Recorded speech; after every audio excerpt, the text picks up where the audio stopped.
और जितना तुम्हें धकेला जाता है कि जाओ धर्म की ओर और अर्थ की ओर, काम की ओर, कह रहे हैं इन सब प्रलोभनों का, इन सब प्रेरणाओं का अनादर करो, अनादर करो, अनादर करो। क्या कर रहे हो भाई? घर में पूजा कराइए। काहे को पूजा कराइए? पुत्र रत्न की प्राप्ति के लिए। वो आजकल व्यापार में घाटा चल रहा है, तो बाबा जी का आशीर्वाद लेंगे तो व्यापार में घाटा नहीं बचेगा। और तुम काहे को जा रहे हो वहाँ पे जा रहे हो, बोल रहे हो फलाने मंदिर जा रहे हैं, काहे को जा रहे हो? वो भूत चढ़ा हुआ है, भूत उतरवाने के लिए जा रहे हैं। हमसे आज कहा जा रहा है कि अनादर करो। पीछे जो कुछ था वो थोड़े ही सत्य है, आगे जो कुछ होगा वो थोड़े ही सत्य है। जो समक्ष है, सम्मुख है, वो सत्य है ना। पीछे के पीछे लगे हैं। क्या करते हो? पिछवाड़ों का पीछा। ये है हमारे परंपरावादी, और ये कहते हैं कि हम संस्कृति के ठेकेदार हैं। क्यों? क्योंकि हम 200-400 साल पुराने समय में जीते हैं। तो 200-400 साल पुराने समय में काहे जी रहे हो? 20,000 साल पीछे जाओ, डायनासोर पे चढ़ के आओ। 4 पुरुषार्थों से आप परिचित होंगे।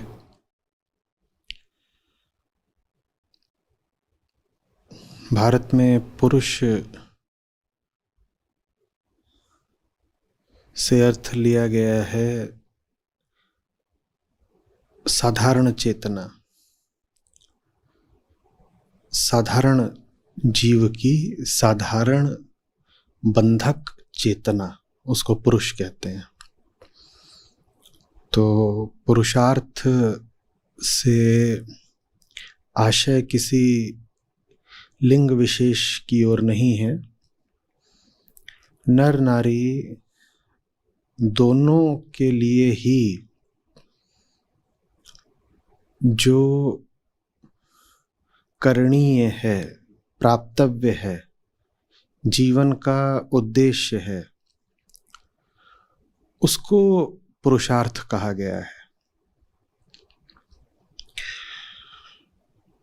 तो आरंभ में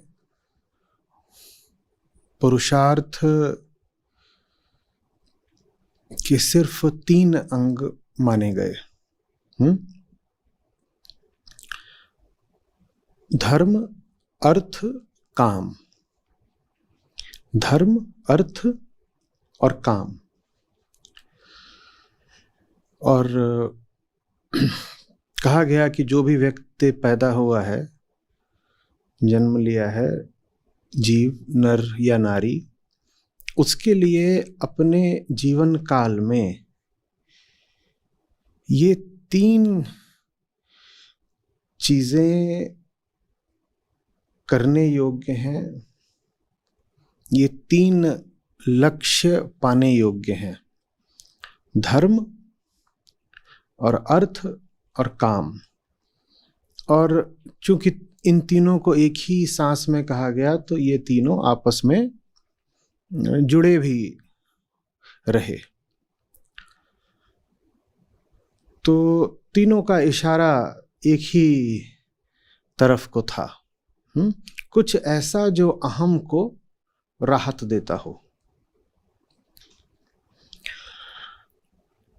धर्म भी तब की अवधारणा में वही था जो अहम को, माने पुरुष को, एक प्रकार की तात्कालिक शांति प्रदान करता हो, जिसको करने से आंतरिक व्यवस्था और सामाजिक व्यवस्था के सामंजस्य से चलने का अनुभव होता हो, उसको धर्म माना गया। और अर्थ से आशय था वो जो आपको चाहिए। वो रुपया पैसा भी हो सकता है, वो पशु बल हो सकता है, वो सत्ता बल हो सकता है, वो बुद्धि बल हो सकता है, ज्ञान बल हो सकता है। अर्थ, आप जो भी कुछ मांग रहे हो। और काम से आशय था, सीमित आशय था आपकी दैहिक इच्छाओं की पूर्ति। तो माना गया कि अगर जीव ये 3 कर पा रहा है तो उसका जीवन सफल है, यही उसका पुरुषार्थ है। ठीक है, कि धर्म और अर्थ और काम, यही 3, 4 नहीं है, अभी सिर्फ 3। आप 4 से परिचित हैं, हम अभी 3 पर रुक रहे हैं, क्योंकि आज ऋषि अष्टावक्र जो कह रहे हैं उसका संबंध 3 से है। चौथा बाद में आया, चौथा कैसे आया वो हम समझेंगे। तो अभी शुरुआत हो रही है आध्यात्मिक विकास की, और इस समय जहाँ पर ये आध्यात्मिक यात्रा, चेतना के उत्थान की यात्रा खड़ी हुई है, वहाँ मनुष्य को यही लग रहा है कि ये 3 पर्याप्त होते हैं, धर्म और अर्थ और काम। आप अगर ये 3 अपने जीवन में साकार करते चलो तो जीवन आपका सफल है। धर्म, अर्थ और तीनों एक ही दिशा से हैं। हमने कहा धर्म भी वही जिसमें आप प्रकृति की तमाम शक्तियों की उपासना करते हो और उनको प्रसन्न और तृप्त करते हो, भेंट, उपहार, आहुति आदि दे करके, और उनसे आप जो मनचाही वस्तुएं होती हैं उनको प्राप्त करने की अभिलाषा रखते हो। तो वो सारी जो पूजा अर्चना है वो सकाम है, कामना युक्त है, तो वो धर्म हुआ। और धर्म क्या हुआ? वो जो जैसा धर्मशास्त्रों में वर्णित है कि सामाजिक मर्यादा का पालन या व्यक्तिगत आचरण में क्या अनुमत है, क्या वर्जित है, क्या यम है, क्या नियम है, ये सब धर्म के अंतर्गत माना गया। ये जो धर्म की अवधारणा थी ये आरंभिक है और उपयोगी है, पर आत्यंतिक नहीं है। इसमें मुक्ति के लिए अभी कोई स्थान नहीं है। इसमें बस व्यक्ति को, जीव को, चेतना को, मूल रूप से अहम को वो सब करने के लिए प्रेरित किया जा रहा है जिससे उसके भीतर एक कम से कम ऊपरी शांति बनी रहे और सामाजिक व्यवस्था भी बिना किसी उपद्रव के चलती रहे। तो व्यक्ति भीतर से आंदोलित ना हो जाए और समाज में भी उपद्रव न शुरू हो जाए, कलह न शुरू हो जाए, ऐसी एक व्यवस्था दे देना, इसको धर्म माना गया। ठीक है। और अर्थ क्या है और काम क्या है, इससे तो हम परिचित हैं ही। तो कुछ काल तक ये चलता रहा कि मनुष्य के लिए अगर ये 3 उपलब्ध हैं, धर्म और अर्थ और काम, तो सब ठीक रहेगा। उसके बाद वेदांत आविर्भूत होता है। और वेदांत कहता है इन 3 से काम नहीं चलेगा। ये 3 तो अहम की बेचैनी को बस छुपा देते हैं, कुछ समय के लिए दबा देते हैं, प्रकट नहीं होने देते। बस ऐसा प्रबंध कर देते हैं कि व्यक्ति का जीवन एक ऊपरी शांति में सुचारू रूप से कट जाए। जो हमारी अत्यंत गहरी हार्दिक अतृप्ति है वो बाहर एक विस्फोटक रूप से अभिव्यक्त न हो जाए, बस इस बात का प्रबंध कर देते हैं। धर्म, अर्थ और काम जिस रूप में वो प्रचलित हैं कि व्यक्ति को अगर उसकी इच्छाओं की पूर्ति देते रहो तो थोड़ा चुप बैठा रहेगा, ये काम हो गया। व्यक्ति को रुपया, पैसा, सत्ता देते रहो तो उसका अर्थ सिद्ध होता रहेगा, तो चुप बैठा रहेगा। और व्यक्ति को जब लगे कि जीवन में बड़ी रिक्तता है तो उससे कुछ धार्मिक अनुष्ठान करवा दो, वो चुप बैठा रहेगा। तो यही 3 चलते थे, धर्म, अर्थ, काम। फिर वेदांत आता है, हमने कहा फिर आता है वेदांत। और वेदांत वो कहता है जो आज ऋषि अष्टावक्र हमसे कहने जा रहे हैं। वेदांत क्या कहता है? वेदांत कहता है ये 3 तुम्हारे किसी काम के नहीं हैं। वेदांत ने कहा इन तीन की उपयोगिता तभी है जब ये चौथे तक तुमको लेकर के आए, नहीं तो ये तीन तुम्हारे किसी काम के नहीं है। तो वेदांत ने इसमें जो चौथा आखिरी और असली लक्ष्य है जीवन का, चेतना का, जीव का, अहम का, वेदांत ने इसमें वो चौथा लक्ष्य जोड़ा, और वो चौथा लक्ष्य है मोक्ष। जब चौथा लक्ष्य जुड़ गया तो फिर ये चारों मिल करके कहलाए चतुर्वर्ग या पुरुषार्थ चतुष्टय। चतुर्वर्ग या पुरुषार्थ चतुष्टय। वास्तव में वेदांत ने चौथा जोड़ा भी नहीं। वेदांत ने कहा पहले तीन का महत्व सिर्फ तब है जब उन तीन से चौथा फलित होता हो। पहले तीन से चौथा आ रहा है तो ठीक है, नहीं तो पहले तीन की अपने आप में कोई उपयोगिता नहीं, बल्कि पहले तीन भ्रामक भी हो सकते हैं और पतन का कारण भी हो सकते हैं। बिल्कुल इन्हीं कड़े शब्दों में कहा वेदांत ने, और वही बात आज के श्लोक में हमारे सामने आएगी। जिन शब्दों में मैं कह रहा हूं इससे ज्यादा कड़े शब्दों में ऋषि कह रहे हैं इन सब बातों का तो करो अनादर। ये जो तुम धर्म अर्थ काम पकड़ कर बैठे हो इनका तो करो अनादर, इनसे कुछ नहीं होगा, क्योंकि जो असली वस्तु है वो मुक्ति है, मोक्ष। ये और सिर्फ काम और अर्थ को नहीं कहा है कि इनका अनादर कर दो। ऋषि अष्टावकर कह रहे हैं तुम धर्म का भी अनादर कर दो, यही शब्द है उनका आज। कह रहे हैं ऐसा धर्म जो बस कामनाओं की पूर्ति के लिए है, जिसमें तुम जा करके कहते हो कि हे प्रभु, हे भगवान, मेरी इच्छाओं की, मेरी मनोकामनाओं की पूर्ति कर दे। कह रहे हैं ऐसे धर्म का तो अपमान करो, क्योंकि ये धर्म थोड़े ही है, ये तो अधर्म है जो धर्म का रूप लेकर खड़ा हो गया है, जहां तुम अपने ही अहंकार की अभिव्यक्ति को अपना धर्म समझ बैठे हो। बहुत बड़ी भूल है ये भूल तुम्हें दुख देगी, ये भूल तुम्हें और बंधन देगी। कह रहे छोड़ो ये सब। ये बात समझ में आ गई। आज भी वो जो पुरानी बात है वो प्रचलित है। हम पुरुषार्थ चतुष्टय की बात करते हैं। जिन घरों में पुरानी संस्कृति परंपरा थोड़ी अभी समझी जाती है, उनसे आप पूछेंगे तो वो तुरंत बता देंगे, हाँ जी साहब, धर्म अर्थ काम मोक्ष, वो बता देंगे तत्काल, और कहेंगे कि यही पुरुषार्थ है। पुरुष के लिए जो कर्तव्य है वो पुरुषार्थ, पुरुष के लिए जो करणीय है, पुरुष का जहाँ पर हित है, अर्थ है, वो पुरुषार्थ। तो कहते हैं ये चार होते हैं, धर्म अर्थ काम मोक्ष। आज ऋषि अष्टावक्र लेकिन हमसे कह रहे हैं कि नहीं, न धर्म न काम न अर्थ, मात्र मोक्ष, कुछ नहीं। समझ में आ रही बात? श्लोक आपके पास है ही, मैं उसका अर्थ आपको पढ़े देता हूं।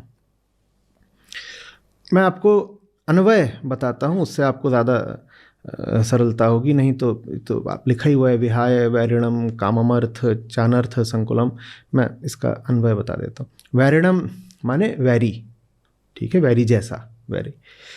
कामम कामना को, च आप जानते ही हैं, और अनर्थ संकुलम, अनर्थ का पूरा समुदाय, अनर्थ से भरा हुआ, अनर्थ का अर्थम, अर्थ को, विहाय माने त्यागना, त्याग करके, एतयो उन दोनों को, हेतु जो जिसका का कारण हो उसको हेतु बोलते हैं, धर्म अपि माने भी, विहाय हमने कह ही दिया, त्यागना, छोड़ना।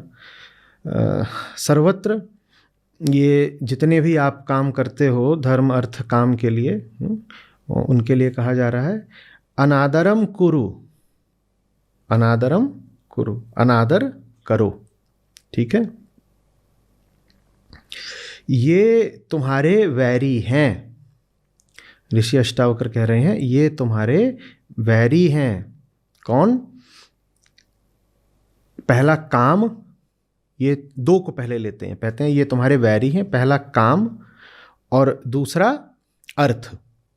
तो अर्थ को कह रहे हैं कि अर्थ तो जिसको तुम समझते हो वो अनर्थ संकुलम है। तुम जिसको अर्थ समझते हो वो अनर्थ का पिटारा है पूरा, और जिसको तुम काम समझते हो वो तुम्हारा शत्रु है, वैरी है। कह रहे ये दोनों तो हैं तुम्हारे वैरी, और सबसे बड़ा वैरी तुम्हारा जानते हो कौन है? थोड़ा छाती पर हाथ रख लीजिए। क्या कह रहे हैं ऋषि? ऋषि कह रहे हैं ये दोनों तुम्हारे वैरी हैं और सबसे बड़ा वैरी है तुम्हारा धर्म, क्योंकि धर्म इन दोनों का कारण बन जाता है। जिस धर्म का तुम पालन या सेवन कर रहे हो या अनुष्ठान कर रहे हो, जिस धर्म का, वो धर्म तो तुमको बस अर्थ और काम ही सिखा रहा है। तो अर्थ और काम तो तुम्हारे वैरी हैं, पर सबसे बड़ा वैरी तो तुम्हारा धर्म है, क्योंकि तुम्हारा धर्म तुम्हारे अहंकार को मिटा नहीं रहा, तुम्हारे अहंकार को और बढ़ा रहा है। धर्म का एक ही लक्ष्य होता है, धर्म का एक ही लक्ष्य, अहम की बेचैनी को मिटाना, और अहम की बेचैनी को मिटाना माने अहम को ही मिटाना, यही धर्म का कुल लक्ष्य है। ऐसा धर्म जो अहम को मिटाने की जगह और पुष्ट करे, उसका भ्रम काटने की जगह उसको और अंधेरे में रखे और मूर्छित कर दे, बेहोश कर दे, ऐसा धर्म तो किसी काम का नहीं। और जो प्रचलित धर्म रहा है अधिकांश समय, ऋषि अष्टावक्र के सामने भी ऐसा ही रहा होगा कि ज़्यादातर लोग जिस धर्म का पालन कर रहे थे, वो धर्म चेतना के बंधन काटने की जगह चेतना को और बंधन ग्रस्त करता था। तो उन्होंने कहा तुम्हारा जो धर्म है ना, ये तुम्हारा सबसे बड़ा दुश्मन है। जिसको तुम धर्म समझ रहे हो वो अधर्म है, और जिसको तुम अर्थ समझ रहे हो वो अनर्थ है, और जिसको तुम भोग रहे हो काम समझ के, वो तुम्हें भोग रहा है। काम में तुम सोच रहे हो तुम भोग रहे हो। ये बात आज के श्लोक में नहीं है, पर ये बात कहाँ से आपको अच्छे से पता है, और हम उसका उल्लेख कर चुके हैं पहले। हाँ, कि तुम जिसको भोगते हो काम में, तुम सोच रहे हो तुम काम को भोग रहे हो, काम तुम्हें भोग रहा है। ये कहाँ पर उल्लिखित है, ये आप लोग आज कम्युनिटी पर लिखेंगे, ठीक है। बहुतों को तो अभी याद आ गया होगा, बहुत लोग लिखना शुरू भी कर चुके होंगे। तो कह रहे हैं कि काम में तुम बेवकूफ़ बन रहे हो, उल्टा तुम सोच रहे हो तुम भोग रहे हो, तुम भोगे जा रहे हो। जहाँ तुम सोच रहे हो अनर्थ है, वहाँ अनर्थ है, और जिसको तुम धर्म समझ रहे हो वो अधर्म है। और कह रहे हैं, पहले तो कहा कि इन दोनों शत्रुओं को त्यागो, और कह रहे हैं महाशत्रु तो फिर धर्म हो गया, क्योंकि धर्म इन दोनों का कारण है। तुम्हारा धर्म ही है जो तुमको ये सब सिखा रहा है। या ऐसे कह दीजिए कि धर्म के नाम पर तुमको सिर्फ काम और अर्थ सिखाया गया है मेरे बच्चे। वत्स, ऋषि कह रहे हैं, वत्स तुमको धर्म के नाम पे सिर्फ कामना पूर्ति सिखाई गई है। तुम जो कुछ करना चाहते हो अपने अहंकार के लिए, वो तुम धर्म के नाम पे कर डालते हो, और कहते हो अब ये सही बात हो गई ना, अब ये पवित्र बात हो गई, क्योंकि अब ये बात धर्म से जुड़ गई तो सही होगी।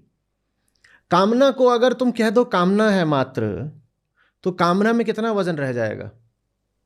पर जब तुम कामना को कामना नहीं कहते, कामना को धर्म कह देते हो, तो वो कामना बड़ी बलवान हो जाती है।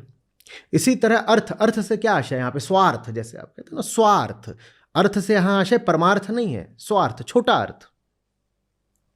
इसी तरह आप अगर स्वार्थ को स्वार्थ जान लो, तो स्वार्थ बहुत मजबूत नहीं रह पाएगा। स्वार्थ के अपने कोई पांव नहीं होते। पर जब अब आप स्वार्थ को कह देते हो कि ये तो साहब धार्मिक बात है, तो आप स्वार्थ को नाम दे देते हो परमार्थ का। आप कहते हो ये मैं अपने लिए थोड़ी कर रहा हूँ, ये तो एक धार्मिक कृत्य है, ये तो मैं सर्वसाधारण के लिए कर रहा हूँ या अपनी मुक्ति के लिए कर रहा हूँ। अब जो तुम्हारा स्वार्थ है वो स्थायी हो जाता है। अब स्वार्थ बड़ा मजबूत हो जाता है। अब स्वार्थ को एक भारी सहारा मिल जाता है। अब स्वार्थ को हटाना बड़ा मुश्किल होगा, क्योंकि अब स्वार्थ को एक धार्मिक नाम मिल गया है। तो दुनिया भर की सारी बीमारियां अपने आप को बल देती हैं धर्म का सहारा लेकर के। दुनिया की सारी बीमारियां अपने आप को ताकत देती हैं धर्म के नाम पर। बीमारी बचे नहीं। अगर ये बिल्कुल प्रकट हो जाए, सिद्ध हो जाए कि वो बीमारी अधार्मिक है, बीमारी बची इसलिए रहती है क्योंकि बीमारी ने नाम पहन रखा है धर्म का। समझ में आ रही बात ये? बीमारी के अपने क्या प्राण है? कुछ भी नहीं। बीमारी की अपनी क्या शक्ति है? कुछ भी नहीं। बीमारी को भी शक्ति किससे मिल रही है? धर्म के नाम से। क्योंकि धर्म का नाम सुनते ही चेतना सर झुका देती है, क्योंकि चेतना तो अपने आदि से, अपनी पहली सांस से, समय के पहले क्षण से धर्म की ही खोज में है ना। धर्म माने वो जो चेतना को उसके मंतव्य, उसकी मंजिल तक पहुंचा दे। धर्म माने वो जो चेतना को उसके अंत तक पहुंचा दे। तो चेतना को तो प्रेम है धर्म से, चेतना सदा धर्म की ही खोज में रहती है। अब अर्थ और काम और सारी मूर्खताएं, सारे स्वार्थ, सारे अधर्म किसका नाम पकड़कर आ जाते हैं? धर्म का। और चेतना बेचारी को खोज तो है धर्म की, लेकिन वो धर्म को पहचानती नहीं है साफ साफ। पहचानती होती तो वो कब का अपनी मंजिल पा गई होती। पहचानती होती तो वो मिट गई होती ना, मिलन हो गया होता, योग हो गया होता, विगलन हो गया होता।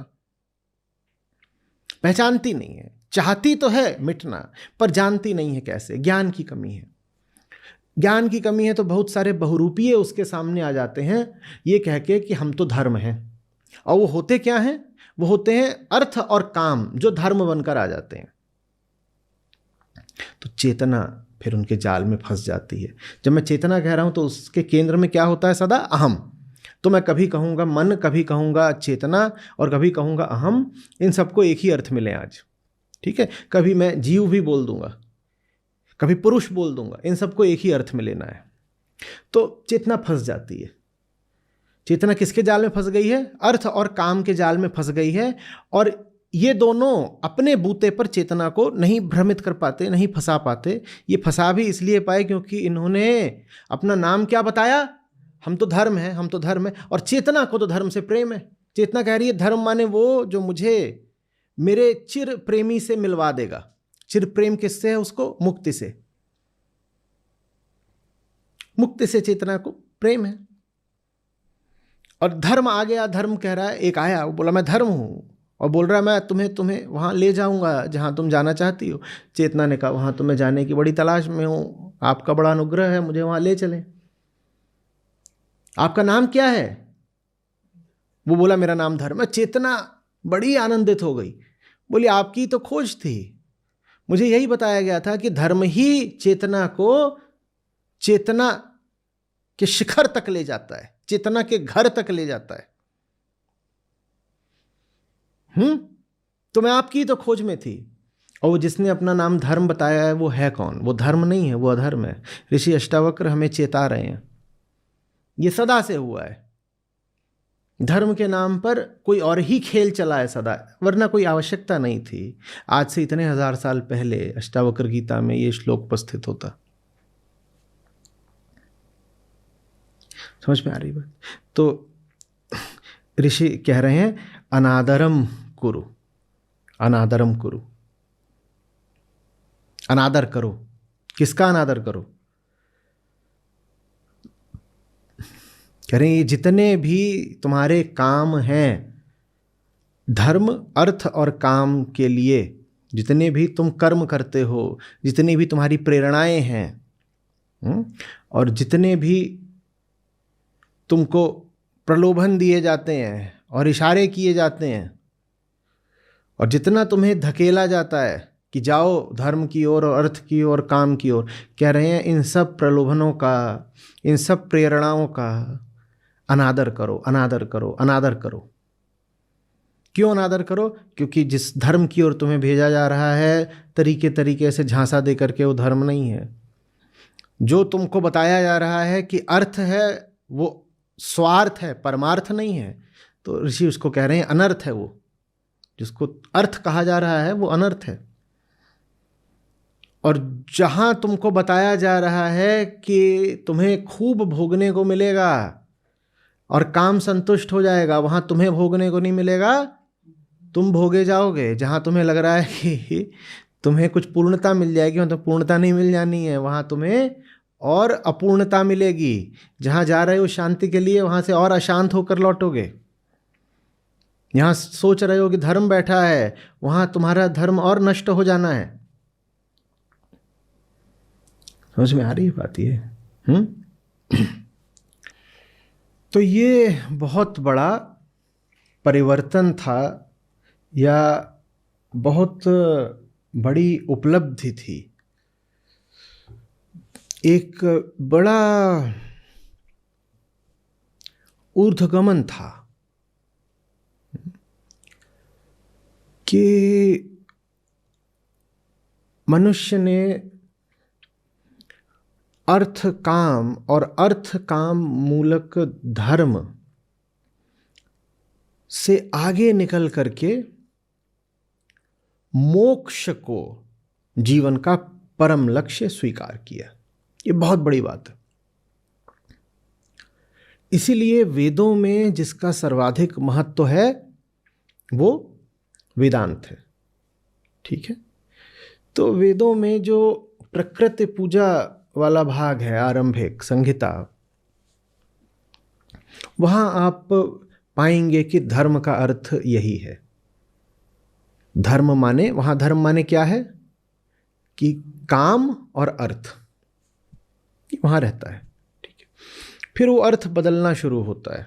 आगे जो ब्राह्मण वाला भाग है वो आता है, अरण्यक आता है, और आप पाते हो कि मनुष्य की दृष्टि बदल रही है। ऋषि आप पाते हो कि हमें अब धीरे धीरे और ऊंचाई पर लेके जा रहे हैं। वैदिक ऋषि आप पाते हो कि ऋचाओं का संदेश अब बदलने लगा है। तो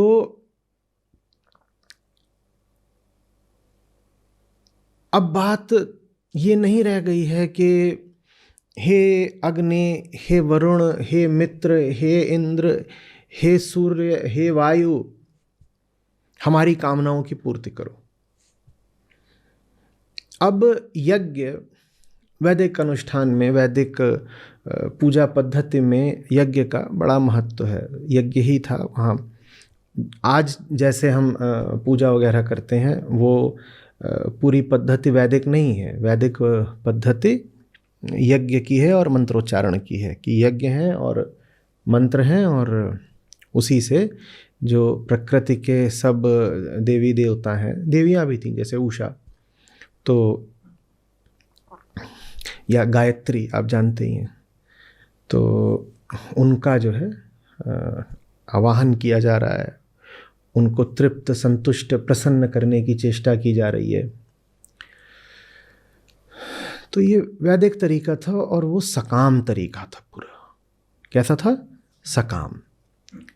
हमेशा अपने लिए कुछ मांगा जा रहा है। उसमें ये नहीं है कि हमें ही मिटा दो। ये बात आप नहीं पाओगे। आप जाएंगे, आप ऋग्वेद के पास जाइए, और जाना चाहिए, बहुत महत्वपूर्ण ग्रंथ है, आपको जाना चाहिए, समझना चाहिए अपनी सामर्थ्य से। आप जितना भी देख सकें, उसके बाद उस पर और लोगों ने कैसे समझाया है वो पढ़ने का भी प्रयास करना चाहिए।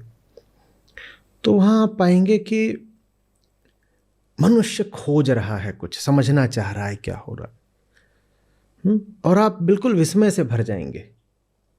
आप कहेंगे समझने की इतनी तीव्र आकांक्षा। वहाँ प्रश्न पूछे जा रहे हैं, और ऐसे ऐसे प्रश्न पूछे जा रहे हैं कि हम आप आज पूछ ही ना पाए। तो आप उदाहरण के लिए आप जाइए, आपको जो एक दो बहुत रोचक सूक्त मिलेंगे, पुरुष सूक्त, नासदीय सूक्त। ये बहुत प्रसिद्ध और प्रमुख हैं, ऋग्वेद से हैं दोनों। वहाँ आप देखिए, और आप कहिए कि उस समय पर भी ऐसा प्रश्न, कितनी अद्भुत बात है।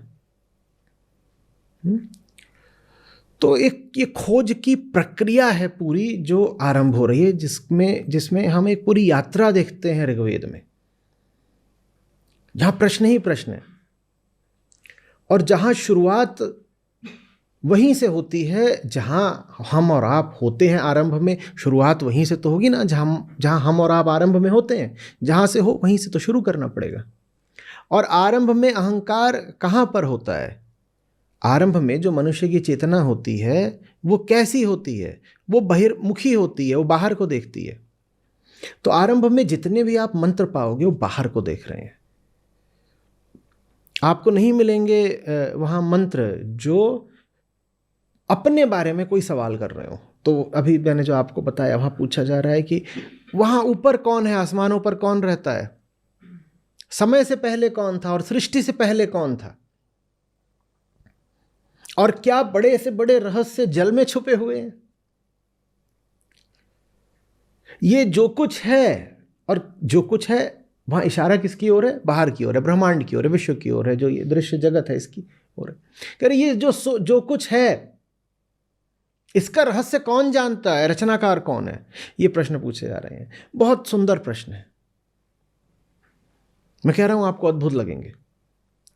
लेकिन सारे के सारे प्रश्न हैं किसके बारे में? बाह्य जगत के बारे में, बाह्य जगत के बारे में। और बाहर को जब भी देखा जाएगा, भीतर से काम सक्रिय हो जाएगा, क्योंकि बाहर देखने वाला अपूर्ण है। तो वो बाहर एक ही अर्थ से देखता है कि मैं किसी तरह बाहर के विषयों का उपयोग करके पूर्णता प्राप्त कर लूं। ये जो बाहर की ओर देखता है ना, अहंकार, ये अपने आप में एक अपूर्ण, बेचैन, अशांत, अस्थिर इकाई है वो अपनी ही दृष्टि में। ऐसा नहीं कि उसका कोई वास्तविक अस्तित्व है, पर उसको तो यही लगता है कि वो है। मैं तो वही बोलता है ना, जो भी व्यक्ति मैं बोल रहा है उसको तो स्वयं में तो यही यकीन है कि वो है। तो ये जो मैं है ये अपने आप में बड़ा अपूर्ण है। अब ऐसे में जब ये बाहर की ओर देखेगा तो बाहर की ओर देख के यही कहेगा ना कि बाहर का मुझे सामान मिल जाए और उससे जुड़ करके मैं किसी प्रकार थोड़ा तृप्त और संतुष्ट और प्रसन्न अनुभव करूं। तो उदाहरण के लिए वो वर मांग रहा है, प्रार्थना कर रहा है कि हमारी गायों को अधिक दूध आए। वो वर मांग रहा है कि अच्छी वर्षा हो जाए। वो वर मांग रहा है कि आंधी तूफान ना आए। वो कह रहा है कि हे अरुण, ऊर्जा दो और प्रकाश दो। वो आंतरिक प्रकाश की मांग अभी नहीं शुरू हुई है, होती है। यात्रा जब आगे बढ़ेगी तो वो भी होगा, आंतरिक प्रकाश ही मांगा जाएगा। पर अभी आंतरिक प्रकाश नहीं मांगा जा रहा। अभी कौन सा प्रकाश मांगा जा रहा है? अभी बाहर प्रकाश मांगा जा रहा है। अन्न अच्छा उगे, हमारे शत्रुओं का नाश हो, हम कभी भूखे ना हो, हम कभी प्यासे ना हो, हमारा पूरा कुल, कुटुंब, कबीला एकदम सुरक्षित रहे और प्रसन्न रहे। ये चीजें हैं जो मांगी जा रही हैं, बाहर देख के मांगी जा रही हैं। फिर जिज्ञासा की, समझने की, सोचने की ये यात्रा आगे बढ़ती है और आगे बढ़ करके अपने निष्कर्ष पर पहुंचती है। और वेदों के निष्कर्ष का नाम क्या है? वेदांत। और वेदांत में कहती है कि अरे, मांगने वाला जब तक रहेगा मांग पूरी नहीं हो सकती। मांगने वाला जब तक रहेगा तो मांग पूरी नहीं हो सकती। तो मांगना वेदांत में आकर के अचानक से समाप्त हो जाता है। ऐसा होता है जैसे कि जिज्ञासा का एक वायुयान है, प्लेन है, और वो दौड़ रहा था, रनवे पर दौड़ रहा था। वो दौड़ा है किलोमीटर, 3 किलोमीटर, गति बढ़ाता गया और अचानक फिर उसने जमीन छोड़ दी है। उसे जमीन छोड़ दी, वो आकाश का हो गया। वेदांत आकाश का हो जाता है। वेदांत को कोई प्रयोजन ही नहीं है अर्थ से और काम से, और वेदांत को कोई प्रयोजन नहीं है सकाम धर्म से। सकाम धर्म, वेदांत का धर्म निष्काम है। इसीलिए आप पाते हो कि भगवद गीता में श्री कृष्ण अर्जुन को कहते हैं कि अर्जुन, जो लोग अभी वैदिक सकाम कृत्यों में विश्वास रखते हैं उन्हें मेरी बात समझ में नहीं आएगी। ये भगवद गीता का आरंभ का ही श्लोक है, दूसरे अध्याय में। ये आप लोग खोज के लिखिएगा। आप लोग सब पढ़ चुके हैं, इस पर हम घंटों चिंतन कर चुके हैं, तो इसको खोजिएगा, लिखिएगा कौन सा श्लोक है ये। कि अर्जुन, जो लोग अभी वैदिक सकाम दृष्टि ही लेकर चल रहे हैं उन्हें मेरी बात समझ में नहीं आएगी। क्यों? क्योंकि वैदिक मंत्र और संहिता के दौर से भगवत गीता अब बहुत आगे निकल चुकी थी। भगवत गीता वेदांत में आती है ना। वेदांत माने अब वेद अपने शिखर पर पहुंच रहे हैं, इसको वेदांत कहते हैं। और शिखर के बाद आगे कोई यात्रा नहीं बचती, तो इसीलिए अंत है। अंत माने ये भी होता है कि शिखर मिल गया, निष्पत्ति मिल गई, और अंत माने ये भी होता है कि पहले जो कुछ था अब उसकी कोई आवश्यकता नहीं रही, क्योंकि जो अंतिम बात है, अंतिम माने श्रेष्ठतम, अंतिम माने उच्चतम, तो जो पुरानी बात थी उससे कहीं उच्च बात अब बोल दी गई है, तो पुरानी बात की अब कोई विशेष आवश्यकता नहीं बची है। हाँ, पुरानी बात का महत्व तो अभी भी है, पुरानी बात को अभी भी आदर दिया जाना चाहिए, इस नाते दिया जाना चाहिए कि वो पुरानी बात नहीं होती। तो ये जो आखिरी चौथी बात है, जो वेदों का चौथा हिस्सा है वेदांत, आप यहां तक भी कभी नहीं पहुंच पाते, तो इस नाते उसका सम्मान जरूर है। पर जब चौथा मिल गया तो पहले दूसरे तीसरे का महत्व तो अपने आप में तो कम ही हो जाता है। जैसे संत कबीर कहते हैं ना, दूल्हा दुल्हन मिल गए और फीकी पड़ी बारात, लिखा लिखी की है नहीं, देखा देखी बात। भाई जब चौथा मिल गया तो पहले दूसरे तीसरे क्या करोगे? लेकिन इसका ये नहीं मतलब है कि पहले दूसरे तीसरे को हम कह दें कि वो गलत था। वो जो पहला दूसरा तीसरा था उसमें एक बड़ी रोचक और बड़ी विस्मित कर देने वाली यात्रा हमको देखने को मिलती है, और हमें समझना पड़ेगा कि वो यात्रा हम सबको करनी है। उस यात्रा को करे बिना सीधे रॉकेट नहीं है मामला, प्लेन का है। प्लेन पहले क्या करता है? रनवे पे दौड़ता है, पहले दौड़ेगा फिर उठेगा, सीधे ज़मीन से नहीं उठ सकते। तो वो जो ज़मीन वाली यात्रा है वो कैसे करी गई वो जानना ज़रूरी है, क्योंकि शुरुआत तो हम सबकी अज्ञान और अंधकार में ही होती है ना। पहले यात्रा करी जाती है, फिर हम पाते हैं कि ज़मीन से उठे। ज़मीन से मेरा क्या आशय है? बंधन, प्रकृति। तो वो प्रकृति पर ही पहले यात्रा करनी पड़ती है, भूमि पर ही पहले दौड़ लगानी पड़ती है, और फिर पाते हो कि आप भूमि से उठ गए, आप आकाश के हो गए। समझ में आ रही बात ये? तो वही बात जो श्री कृष्ण कह रहे हैं कि ये जो सकाम सब कर्म है उन्हें वो कहते हैं काम में कर्म। श्लोक में आप पाओगे आएगा काम में कर्म, काम में कर्म कांड आदि। तो कामना मूलक आप जो भी काम कर रहे हो, अगर आप अभी उसी में फंसे हुए हो अर्जुन, तो मैं यहाँ आपको जो निष्कामता का संदेश दे रहा हूँ, श्री कृष्ण का संदेश निष्काम कर्म योग का है, तो मैं आपको जो निष्कामता का संदेश दे रहा हूँ आपको नहीं समझ में आएगा। तो उपनिषद माने वेदांत माने बिल्कुल जो आखिरी बात है वेदों में, जिसके कारण वेदों का अमर महत्व रहेगा। वेद अगर अमर रहेंगे तो उसका कारण है वेदांत, क्योंकि वेदांत में ही कुछ ऐसा है जो कालातीत है। ठीक है, तो वेदांत है निष्काम, और जहाँ पर प्रकृति पूजन है और मंत्रों का अनुष्ठान है, और जहाँ देवताओं से वरदान मांगे गए हैं, वहाँ पर बात कामना पूर्ति की है। हमारी कुछ कामना है, कुछ नहीं मिलेगा ऐसा जहाँ कहा जा रहा हो कि हमें कुछ नहीं चाहिए, हे देव हमें आपसे प्रेम है, या हे देव हमें आत्मज्ञान दें ताकि हम स्वयं को जान सकें। ये बात वेदांत में आती है, बाद में आती है, ये आरंभ में नहीं आती है। तो आत्मज्ञान वेदांत में आता है, उसके पहले कामना पूर्ति के लिए भांति भांति के अनुष्ठान है। और ऐसा नहीं कि बस कामना पूर्ति का अनुष्ठान है, मैंने जिन सूक्तों की बात करी वो वेदांत में नहीं है, वो पहले ही आ जाते हैं। तो एक पूरी यात्रा है जिसमें कि ऋषि जानना चाह रहे हैं, समझना चाह रहे हैं, ध्यान कर रहे हैं, और जगत का अवलोकन कर रहे हैं, और आपस में भी बातचीत करते होंगे, गोष्ठियाँ होती होंगी, संवाद होते होंगे, और उनके माध्यम से वो जगत को और जीवन को समझने का पूरा प्रयास कर रहे हैं।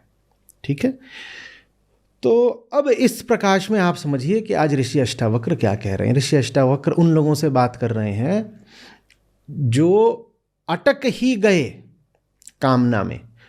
तो उनसे कह रहे हैं तुम्हारा अर्थ भी बेकार, तुम्हारा काम भी बेकार, और जो तुम्हारा धर्म है ना, जो बस अर्थ और काम को प्रश्रय देता है, प्रश्रय भी देता है, और तुम्हारे ही अर्थ और काम की अभिव्यक्ति है, ये तुम्हारा धर्म भी बेकार। तुम अनादर करो इन सब बातों का, इनसे जुड़े सब बातों का अनादर से अर्थ है कि त्याग दो, उपेक्षा करो। वही जो यहाँ पे था ना, विहाय, छोड़ दो, त्याग दो। ये समझ में आ रही बात? कितना अच्छा होता कि जब मुनि अष्टावक्र ने बातें कही थी हमने तभी सुन ली होती, हमने नहीं सुनी। उसका नतीजा ये है कि आज भी हम समझ नहीं पा रहे हैं कि जीवन का लक्ष्य तो मुक्ति ही है। तुम कहाँ धार्मिक कर्मकांड और धर्म के नाम पे तमाम तरह के फसाद करते हो, अंधविश्वास करते हो, 100 धारणाएं, मान्यताएं, रूढ़ियाँ, प्रथाएं, परंपराएं लेके घूमते रहते हो, तुमको लगता है यही धर्म है। अरे उन बातों को धर्म से कोई लेना ही देना नहीं है। वही बात है, ऋषि समझा रहे हैं, और कितनी रोचक बात है, अद्भुत बात है कि ये बात वो हजारों साल पहले समझा रहे हैं।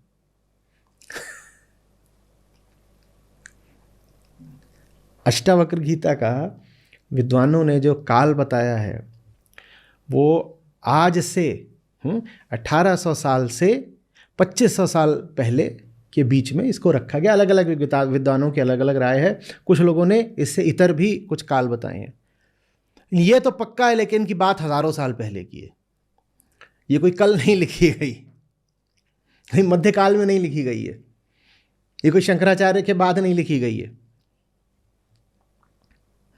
ये तो पक्का है।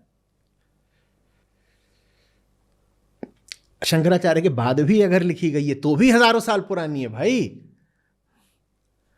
तो ये कितनी चमत्कारिक बात है कि हजारों साल पहले जो बात कही गई थी वो आज भी बराबर ही लागू होती है।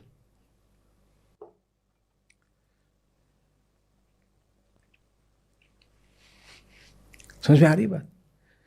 तब लोगों को नहीं समझ में आ रहा था। ये बात थोड़ी सी प्राकृतिक लगती है, क्योंकि तब समय ही इसी का था, अर्थ का, काम का।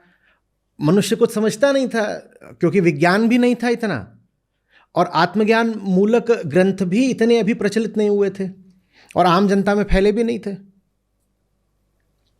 संचार के, व्यवहार के उतने साधन नहीं थे, मुद्रण, छपाई, प्रिंटिंग, ये सब भी नहीं थे। तो उस समय पर लोगों को आत्मज्ञान का महत्व ना पता हो, ये बात थोड़ी समझ में आती है, पहले की बात। पर आज भी आपको आत्मज्ञान का महत्व नहीं पता, और उससे भी ज़्यादा अजीब बात ये कि हमें आज भी जगत की प्रकृति का नहीं पता, जबकि विज्ञान इतनी तरक्की कर चुका है, साइंस। ये बात कितनी विचित्र है और कितनी भयानक भी है ना। ऋषि अष्टावक्र को उस समय ही कहना पड़ रहा है क्योंकि उस समय विज्ञान ने तरक्की करी नहीं थी। न बिजली थी, न प्रयोगशालाएं थी बड़ी बड़ी, न संचार के माध्यम थे, और आत्मज्ञान में निश्चित रूप से बड़ी प्रगति हुई थी, पर वो जो प्रगति हुई थी वो जनसाधारण तक पहुंचाना बड़ा मुश्किल काम था। तो उस समय पर अगर सर्वसामान्य में भ्रम फैला हुआ था तो ये बात प्राकृतिक है, होगा। पर वो भ्रम आज तक कायम रह गया, वो अंधेरा आज भी नहीं मिटा। ये बात जितनी विस्मित करती है उतना ही डराती भी है। कह नहीं सकते, विस्मित ज्यादा करती है, भयभीत ज्यादा। माया कितनी प्रबल है। हम आज भी अर्थ और काम को ही धर्म माने बैठे हैं, और ऋषि ऐसा लग रहा है कि थोड़े रोष में है। वो ये भी नहीं कह रहे हैं कि बेटा वत्स, तुम जो धर्म को मान रहे हो, धर्म वो चीज नहीं होती। ऐसा लग रहा है कि ऋषि थोड़े कुपित हैं, वो जरा कड़े शब्द का प्रयोग कर रहे हो। क्या बोल रहे हैं? अनादरम कुरु, अनादर करो, इनका असम्मान करना सीखो। तुम गलत लोगों को, गलत कामों को, गलत मान्यताओं और सिद्धांतों को सम्मान और इज्जत दे रहे हो। और ये भी नहीं कह रहे हैं कि पीछे हट जाओ, वो कह रहे हैं इनकी बेइज्जती करना सीखो, इनका असम्मान करना सीखो।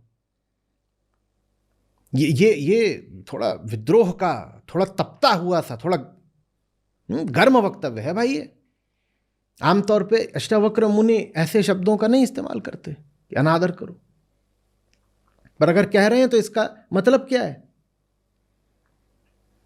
मतलब है कि लोग थे जो स्वयं को भी दुख में रख रहे थे और समाज में भी द्वेष और अव्यवस्था और क्लेश फैला रहे थे, धर्म संबंधी गलत सिद्धांतों का और मान्यताओं का, बातों का प्रचार प्रसार करके। तो फिर ये यहाँ पर एक ज्ञानी का आप थोड़ा सा विद्रोह जनित क्रोध देखते हो, यानी ये नहीं होना चाहिए, विद्रोह है ये ठीक नहीं है। ये जो विद्रोह है इसमें आप करुणा देखिए, क्रोध बाद में देखिए, करुणा पहले देखिए। उन्हें अच्छा नहीं लग रहा है, बोल रहे हैं ये कैसे हो रहा है, क्यों हो रहा है, क्यों हो रहा है, तब क्यों हो रहा था हम समझ सकते हैं, आज क्यों हो रहा है ये नहीं समझ में आता। तब न इंटरनेट था, न मोबाइल था, न इतने बड़े बड़े पुस्तकालय थे, न ऐसी सड़कें थीं। राजा जनक को ऋषि अष्टावक्र से मिलने जाना था, बहुत खोज खाज के पहुंचे होंगे जंगल। आज आप लोग यहाँ बैठ करके सब कुछ ऑनलाइन ही कर लेते हो, कहीं नहीं जाना पड़ता। सोचो इतनी ठंड में कह दूं कि आओ जरा चढ़ो हिमालय पर, साक्षात आओगे तभी बात करेंगे आपसे, तो कितने लोग आप में से आओगे? बहुत कम। अभी आराम से बहुत लोग रजाई वजाई अपने ऊपर डाल करके बैठे होंगे मस्त, मेरी चाय ठंडी हो गई, आपकी बढ़िया अभी गर्म भाप दे रही होगी, चाय पीते जा रहे हैं, सुनते जा रहे हैं। तब ऐसा नहीं था भाई, तब कोई जीपीएस भेज करके थोड़ी ऋषि बताते थे कि हम फलानी जगह मौजूद हैं। रमता जोगी बहता पानी, कुछ पक्का भी नहीं था कि आश्रम में होंगे, कहीं और चले गए होंगे। जिन्हें खोजना हो वो जाएं। तब ऐसा थोड़ी था कि केदारनाथ तक आपको हेलीकॉप्टर ले जाएगा और न ये था कि रास्ते में बहुत सारे मैगी पॉइंट मिलेंगे कि वहां पे कह रहे हो भैया मैगी बना देना और साथ में कोक दे देना। और तब ये थोड़ी था कि खच्चरों की मौत कर करके उन पे चढ़ करके ऊपर तुम पहुंच जाओगे महादेव तक। तब तो जिन्हें जाना होता था वो अपना रास्ता खुद बनाते थे और पशुपति के पास पशुओं पर क्रूरता करके थोड़े ही जाते थे। और वो रास्ते में मैगी और कोक थोड़े ही पाते थे ना। उनको ये होता था कि अब थक गए हो तो बढ़िया सा वहाँ बीच में एक होटल बना हुआ है और गए और चेक इन कर लिया। नहीं भैया चलते जाओ, ठंड है, गर्म जो भी है। समझ में आ रही बात? तो तब लोगों तक धर्म की आवाज नहीं पहुंची, ये बात हम समझ सकते हैं। हम नहीं समझ पा रहे हैं कि आज क्यों नहीं पहुंची। हम नहीं समझ पा रहे हैं कि आज जब श्रीमद् भगवद गीता उपलब्ध है, अष्टावक्र गीता उपलब्ध है, अवधूत गीता उपलब्ध है, वेदांत विषयक अन्य न जाने कितने ग्रंथ हैं जो उपलब्ध हैं। दर्जनों का तो मैं उल्लेख कर चुका हूँ, उल्लेख तो मैं शायद 50 का कर चुका हूँगा, दर्जनों पर तो हम बात कर चुके हैं, संपूर्ण व्याख्या कर चुके हैं। तो फिर आज भी धर्म विषयक अज्ञान क्यों बचा हुआ है? क्यों बचा हुआ है? हमें क्यों नहीं समझ में आ रहा कि मनुष्य के जीवन का लक्ष्य न धर्म है, न अर्थ है, न काम है, बल्कि मोक्ष है। यहां जब हम कह रहे हैं कि मनुष्य के जीवन का लक्ष्य धर्म नहीं है, तो हमारा धर्म से आशय है सकाम धर्म। मोक्ष माने, मोक्ष में और धर्म में क्या अंतर है? जब हम चतुर्वर्ग की पुरुषार्थ चतुष्टय की बात करते हैं तो उसमें धर्म, अर्थ, काम, मोक्ष आता है। मोक्ष है निष्काम धर्म, और वहां जब धर्म कहा जा रहा है तो उससे आशय है सकाम धर्म। तो सकाम धर्म जीवन का नहीं उपयोग है कि ऐसी चीज कर लो तो लाभ हो जाएगा। क्या कर रहे हो भाई? घर में पूजा कराइए। काहे को पूजा कराइए? पुत्र रत्न की प्राप्ति के लिए। बैठ करके फलाने मंत्र का 5000 बार वो हो रहा है, जप हो रहा है। काहे के लिए हो रहा है? इससे अभी वो एक दुकान है, 2 दुकान हो जाएगी। और क्या कर रहे हो? बाबा जी से मिलने जा रहे हैं। काहे के लिए जा रहे हैं? वो आजकल व्यापार में घाटा चल रहा है, तो बाबा जी का आशीर्वाद लेंगे तो व्यापार में घाटा नहीं बचेगा। और तुम काहे को जा रहे हो? वहां पे जा रहे हो, बोल रहे हो फलाने मंदिर जा रहे हैं। काहे को जा रहे हो? वो भूत चढ़ा हुआ, भूत उतरवाने के लिए जा रहे हैं। ये सकाम धर्म है। हमसे आज कहा जा रहा है, श्लोक हमें प्रेरित कर रहा है, श्लोक हमारे लिए निश्चित कर रहा है, आदेश दे रहा है कि अनादर करो, अनादर करो। ऐसी चीज जहां भी देखो उसका अनादर करो। अनादरम कुरु। छोड़ो, त्यागो, विहाय।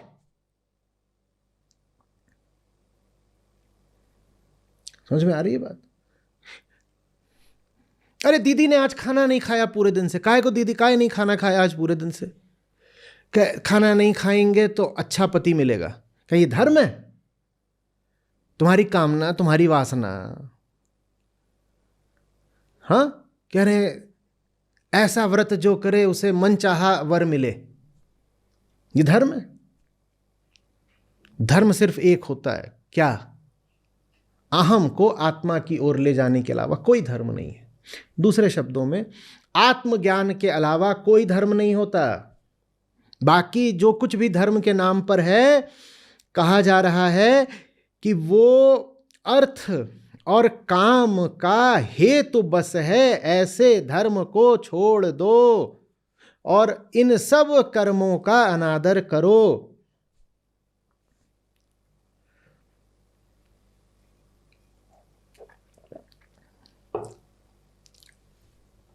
समझ में आ रही है बात?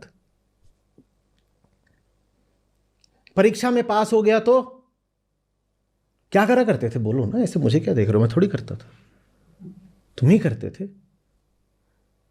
परीक्षा में पास हो गए तो क्या करेंगे? लड्डू चढ़ाएंगे, नारियल चढ़ाएंगे, ये करेंगे, फलाना चीज बांट देंगे, लंगर कर देंगे, ये सब कर देंगे। हमसे आज क्या कहा जा रहा है? ये कोई आपको बस राय सलाह नहीं दी जा रही है, ये आपको आदेश दिया जा रहा है। भाषा समझो। करो, अनादरम कुरु। छोड़ो और इन बातों को इज्जत देना बंद करो बिल्कुल। और ये कोई आधुनिक बात नहीं कि आप कहो कि ये देखो, ये आज के समय में एक नई बात आ गई है पुराने धर्म को मिटाने के लिए। ऐसे ही कहते हैं ना। ये जो कुछ भी साधारण संस्कृति में चल रहा है, भारत में, पूरी दुनिया में परंपरा के नाम पर चल रहा है, इसके विरुद्ध कुछ बोलो तो कहते हैं ये देखो, ये आधुनिक बन के आ गए हैं। मैं कुछ बोलता हूं तो मेरे ऊपर इल्जाम की तरह कहते हैं ये ज्यादा उदारवादी हो रहे हैं, ये उदारवादी हो रहे हैं, नारीवादी हो रहे हैं, लिबरल हैं, ये फेमिनिस्ट हैं, ये सब बोलते हैं। भाई मैं जो कुछ बोल रहा हूं वो हमारे ऋषियों ने बोला हुआ है। मैं तो सबसे पुरानी बात बोल रहा हूं। नई बात तो तुम बोल रहे हो, क्योंकि मैं जो बात बोल रहा हूं तुम्हारी बात उसके बाद की है, तो मैं तुमसे पुराना हूं, आधुनिक तुम हो रहे हो ज्यादा। पर जब मैं सबसे जो पुरानी बात है और मौलिक बात है और खरी बात है और हार्दिक आत्यंतिक बात है, जब मैं वो बात आपसे बोलता हूं तो आप मुझ पर आरोप क्या लगाते हो? कि मैं बहुत ज्यादा मॉडर्न हो रहा हूं। अब ये एक अलग मुद्दा है कि मॉडर्निटी कोई गाली है क्या, वो एक अलग मुद्दा, उस पर कभी अलग से बात हो सकती है कि आधुनिकता में क्या अच्छाई क्या बुराई और आधुनिकता चीज क्या है, वो एक अलग मुद्दा है। लेकिन ये जो बात है, ये बात तो अति प्राचीन है और उस बात को ठुकराने के लिए आप उस पर एक झूठा इल्जाम लगा देते हो कि ये तो कोई नई बात है जो ये व्यक्ति गढ़कर हमको बता रहा है। ये नई बात नहीं है, ये ऋषियों की मौलिक बात है। अब एक बात और समझना, अधुना से शब्द होता है वो जो अभी है, आज है, प्रस्तुत है, प्रकट है, तात्कालिक है। तो अगर आप आधुनिक शब्द का इस्तेमाल करोगे ना, तो मात्र सत्य ही आधुनिक है, मात्र सत्य ही आधुनिक है। और आधुनिक से आशय मॉडर्न नहीं होता। मॉडर्निटी एक अलग सिद्धांत है। मॉडर्निज्म एक फिलोसॉफिकल करंट है। आधुनिकता का संबंध अध्यात्म से है। जो आध्यात्मिक आदमी है वो अति आधुनिक होगा, वो सदैव आधुनिक होगा, क्योंकि मात्र अध्यात्म ही आपको वर्तमान में लेके आता है। जो वर्तमान में जीता है उसको कहते हैं आधुनिक आदमी। जो चेतना वर्तमान में जिए वो आधुनिक है।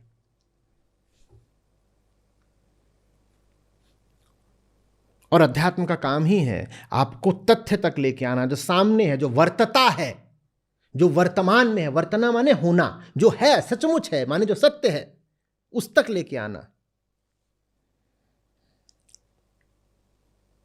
समझ में आ रही बात कुछ? तो आध्यात्मिक आदमी तो निश्चित रूप से आधुनिक होगा। और जिसको आप पाओ कि पुरातन पंथी घूम रहा है, 16वीं शताब्दी का बन के घूम रहा है, वो आध्यात्मिक हो ही नहीं सकता। आप किसी व्यक्ति को पाओ कि वो 20वीं 21वीं शताब्दी में ऐसा घूम रहा है जैसे ठीक अभी वो अकबर के जमाने से उठा के ला के रख दिया गया हो, तो व्यक्ति सम्मान का नहीं, उपहास का पात्र है। बोलो ये नमूना कहां से निकाल के लाए? अजायब घर से, कौन से संग्रहालय से उठाया है? पर हम जब ऐसा कोई नमूना देखते हैं जो सीधे 16वीं शताब्दी का दिख रहा होता है, तो हमारे मन में सम्मान, बिल्कुल आदर छलछलाने लग जाता है। और ऋषि हमसे आज कह रहे हैं अनादरम कुरु, ऐसों का अनादर करो। जो आधुनिक नहीं है उसका अनादर करो। और यहां पे आधुनिक से मेरा आशय मॉडर्न नहीं है, अच्छे समझिएगा। आधुनिक से आशय है आध्यात्मिक। और आध्यात्मिक व्यक्ति कभी भी पिछले जमाने में नहीं जिएगा। वो ये नहीं कहेगा मुझे परंपरा में जीना है। जो परंपरा में जी रहा है वो आध्यात्मिक हो ही नहीं सकता। सत्य तो चिर नूतन होता है। सत्य काल की धारा में पुराना कभी नहीं हो सकता, वो काल की धारा का स्रोत होता है। पीछे जो कुछ था वो थोड़े ही सत्य है, आगे जो कुछ होगा वो थोड़े ही सत्य है। जो समक्ष है, सम्मुख है, वो सत्य है ना। और जो सम्मुख है उससे भागे वो आदमी मायावी है। भगता के पीछे लगे सम्मुख भागे सोए, माया छाया एक सी बिरला जाने कोय। जो सम्मुख है उससे तो भाग रहे हो, और जो पीछे है उसके पीछे लग रहे हो। पीछे के पीछे लगे हैं, क्या करते हो? पिछवाड़ों का पीछा। ये है हमारे परंपरावादी, और ये कहते हैं कि हम संस्कृति के ठेकेदार हैं। क्यों? क्योंकि हम 200-400 साल पुराने समय में जीते हैं। तो 200-400 साल पुराने समय में काहे जी रहे हो? 20,000 साल पीछे जाओ, डायनासोर पे चढ़ के आओ। हम तांगा देखना चाहते हैं, डायनासोर तुम्हारा तांगा चलाए, और पीछे जाओ ना। एकदम पीछे काहे नहीं जाते? 400 साल पीछे काहे को जाते हो? और 400 साल पीछे भी नहीं जाते, ये जाते हैं 150 साल पीछे। जितना इन्होंने अपने बाप दादा के ज़माने में देखा है उसमें इनको एक मानसिक सुरक्षा मिलती है। ये एक प्रकार का मनोरोग है, मानसिक विकार है, ये न्यूरोसिस है। ये कहते हैं कि बाप दादा के समय में जो हमने देखा वही आज भी होता रहे, बस ये चाहते हैं। उसको बोलते हैं यही तो हमारी गौरवशाली भारतीय संस्कृति है। बस ये 150 साल पीछे जाना चाहते हैं। मैं पहली बात तो पीछे नहीं जाया जाता, अध्यात्म आपको पीछे जानो कभी नहीं कहता। और दूसरी बात, अगर पीछे जाना है तो सिर्फ 100 साल पीछे क्यों जा रहे हो? मैं तुम्हें 800 साल पीछे भेजूंगा, मैं तुम्हें 8,000 साल पीछे भेजूंगा, मैं तुम्हें 80,000 साल पीछे भेजूंगा, मैं तुम्हें सीधे जंगल में पेड़ के ऊपर भेजूं। वहां उतना पीछे क्यों नहीं जा रहे हो? क्यों? केवमैन को नहीं जानते क्या? आदिमानव को नहीं जानते क्या? आदिमानव ही बन जाओ, इतना पीछे जाना है तो। समझ में आ रही है बात? ये जो उच्चतम है उसके साथ रहो ना। उच्चतम हमें हमारे ऋषियों ने दिया है, उसका नाम वेदांत है। और वेदांत का अर्थ है कि अब इसके आगे ज्ञान जा ही नहीं सकता।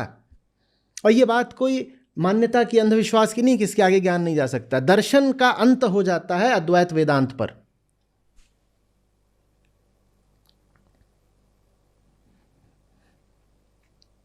क्योंकि दर्शन अब आगे कैसे बढ़ेगा जब दार्शनिक ही मिट गया? यात्रा आगे कैसे बढ़ेगी जब यात्री मिट गया? आगे कौन सा पथ है मुझे बताओ जब पथिक नहीं बचा?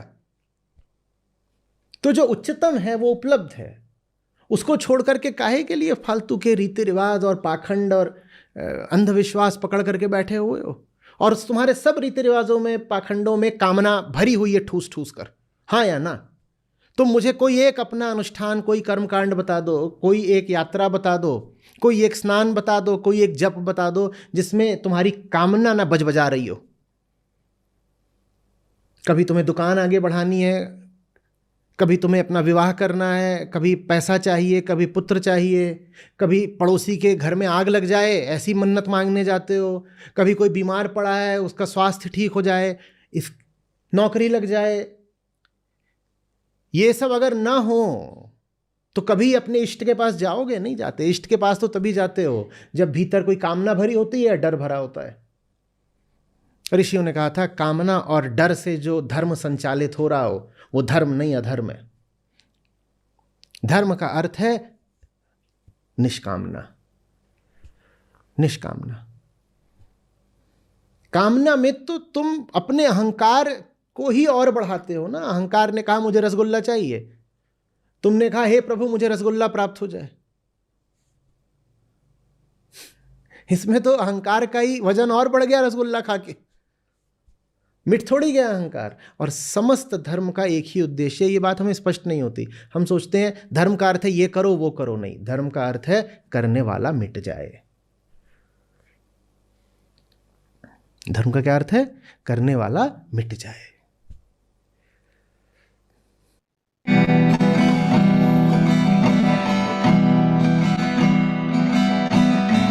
नहाए धोए क्या हुआ, जो मन मैल न जाए। नहाए धोए क्या हुआ, जो मन मैल न जाए।